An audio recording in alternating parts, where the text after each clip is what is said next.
जनाबे deputy speaker, कोई काजी होगा तो अपने घर होगा, हमें किसी काजी का बार नहीं है।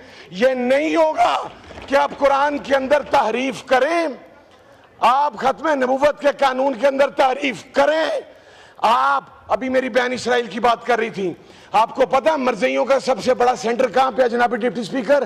That is in Haifa, Israel. और उसको सपोर्ट कौन कर रहा है?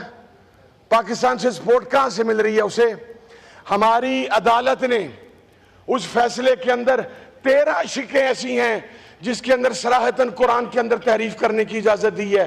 सर, हम अगर रिस्पॉन्सिबिलिटी के साथ इस मसले को कौमी असेंबली में हल करना चाहते हैं तो इसे यहां पर हल करने दें, वगरना कुरान की तहरीफ के ऊपर ये शाहराहें परजेंगी लाखों के समंदर के साथ। कोई काजी साहब क्या कहते हैं? काजी साहब काबिल एहतराम है, कंटेम्प्ट ऑफ कोर्ट है। सर, सबसे पहले इस ऐवान की कंटेम्प्ट है, कंटेम्प्ट ऑफ कोर्ट बाद के अंदर है। और इस्लामिक हिस्ट्री के अंदर, जूरिस्प्रूडेंस के अंदर कंटेम्प्ट ऑफ कोर्ट का कोई कॉन्सेप्ट नहीं है। वो काजी अगर किसी और बात पर जवाब दे है तो वो इस बात पर भी जवाब दे है कि उसने कुरान के अंदर तारीफ की है। और उसके ऊपर ये हमारे ऐवान के मौलाना अब्दुल गफूर हैदरी साहब इतने सीनियर मेंबर हैं, ये यहाँ पर मौजूद हैं, अली मोहम्मद साहब मेरे भाई मौजूद हैं।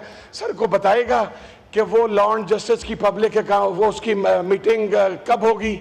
अगर वजीरे कानून साहब उसका आज ही ऐलान नहीं करते सर, तो सर मैं फिर ये समझता हूँ कि काजी साहब के इस फैसले में मौजूदा हुकूमत शामिल है। लास्ट टाइम भी खत्म नबूवत के इस इशू पर यह आवाज़ बुलंद हुई थी।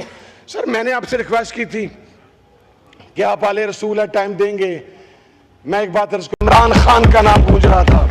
सर, कौम सिर्फ इमरान खान के ऊपर, आप गुज़श्ता रोज देखिए सवाबी के अंदर जो जलसा आम हुआ उसके अंदर लाखों की तादाद में किलोमीटर्स के अंदर आवाम खड़ी।